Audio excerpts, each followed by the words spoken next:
নমস্কার বন্ধুরা, আজকের এপিসোডে আপনাদেরকে জানাই স্বাগতম। আমাদের চারপাশে থাকালে আমরা প্রায় অদ্ভুত একটা দৃশ্য দেখি। খুব শান্ত, ধৈর্যশীল এবং গুণবতী একটি মেয়ে, যার মনটা হয়তো সোনার মতো পরিষ্কার।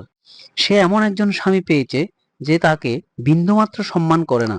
হয়তো স্বামীটি নেশাগ্রস্ত, পরকীয়ায় লিপ্ত অথবা ভীষণ রাগী। তখন আমাদের মনে প্রশ্ন জাগে, ঈশ্বর কি তবে অন্ধ? কেন ভালো মানুষগুলোই সবচেয়ে বেশি কষ্ট পায়? এটি কি শুধু কপাল, নাকি এর পেছনে লুকিয়ে আছে কোনো গভীর কর্মফলের রহস্য? আজ আমরা আধ্যাত্মিক এবং মনস্তাত্ত্বিক দৃষ্টিকোণ থেকে এই প্রশ্নের উত্তর খুঁজব। চলুন তাহলে ভিডিওটি শুরু করা যাক। ভিডিওটি শেষ পর্যন্ত দেখুন, কারণ শেষে আমি এমন একটি সমাধানের কথা বলবো যা আপনার জীবনের দৃষ্টিভঙ্গি বদলে দিতে পারে। সনাতন ধর্ম বা আধ্যাত্মিক শাস্ত্রে বলা হয়েছে, এই পৃথিবীতে কোনো কিছুই আকস্মিক নয়। আমরা যাকে ভাগ্য বলি তা আসলে আমাদেরই অতীত কর্মের একটি সুশৃঙ্খল ফল। আপনার মনে হতে পারে, আমি তো এই জন্মে কারো ক্ষতি করিনি, তবে আমি কেন এমন স্বামী পেলাম? এখানে আধ্যাত্মিকতা বলে ধনানুবন্ধন, অর্থাৎ পূর্বজন্মে আপনার এবং আপনার স্বামীর মধ্যে কোনো পাওনা বাকি ছিল। হয়তো আপনি তাকে কোনোভাবে ঋণী করেছিলেন, আর এই জন্মে সে আপনার স্বামী হয়ে এসেছে এবং সেই ঋণ উসুল করছে আপনার চোখের জল দিয়ে। একে বলা হয় কার্মিক সেটেলমেন্ট।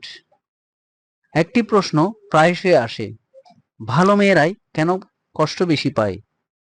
আধ্যাত্মিক মতে সোনাকে যেমন আগুনে পুড়িয়ে খাঁটি করা হয়, তেমনি কিছু উচ্চ পর্যায়ের আত্মাকে কঠিন পরিস্থিতির মধ্যে দিয়ে পাঠিয়ে তাদের ধৈর্য ও সহনশীলতার পরীক্ষা নেওয়া হয়।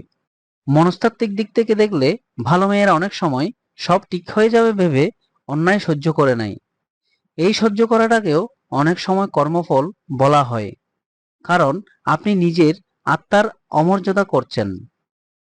প্রকৃতি সবসময় ভারসাম্য খোঁজে। অনেক সময় খুব শান্ত মানুষের জীবনে খুব অস্থির মানুষ আসে, যাতে একে অপরের জীবন থেকে কোনো পাঠ শিখতে পারে।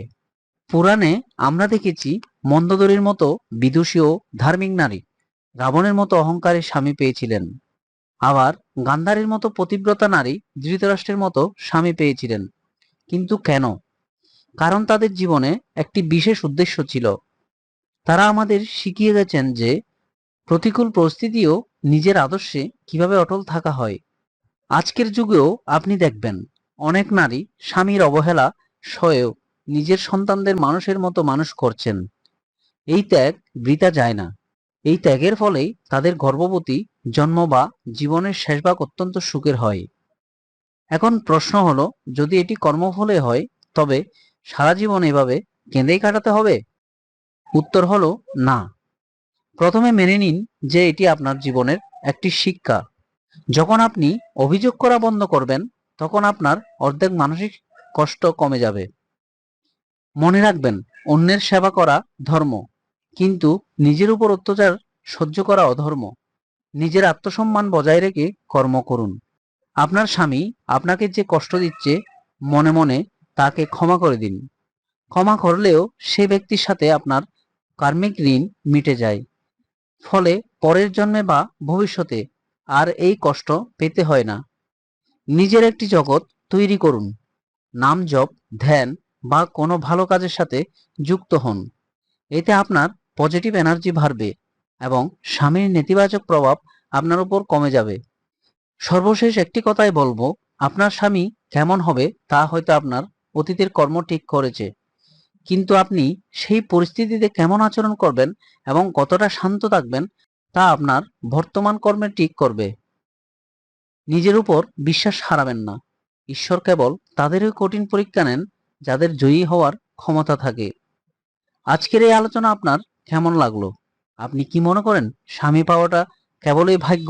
কমেন্ট করে আমাদের জানান। ভিডিওটি ভালো লাগলে শেয়ার করুন সেই সব বন্ধুদের সাথে যারা জীবনের কঠিন সময় পার করছেন।